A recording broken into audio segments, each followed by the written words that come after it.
కూటమి ప్రభుత్వం అధికారం చేపట్టిన నాటి నుంచి పింఛన్ల కోసం 71,312 కోట్లు ఖర్చు చేసినట్లు మంత్రి నారాయణ తెలిపారు.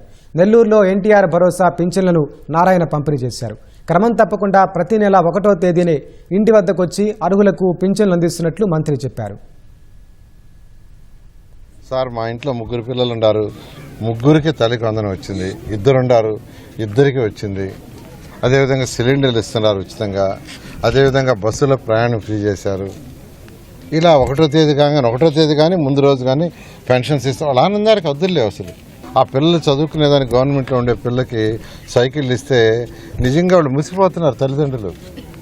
అదే ఇంకో ఇంటికి పోతే అదేవిధంగా సార్ నాకు హస్బెండ్ లేడు, నేను నా పిల్లవాడిని చదివించుకుంటున్నా మనవాడిని. ఇలా ఈరోజు ఈ రాష్ట్రంలో గౌరవ ముఖ్యమంత్రి గారు చేస్తున్న సంక్షేమాలు, రాష్ట్రాన్ని గత ప్రభుత్వం ఆర్థిక వ్యవస్థను చిన్నాభిన్నం చేసేసింది. ఒక 10 లక్షల కోట్లు అప్పు చేసి వెళ్ళిపోయింది.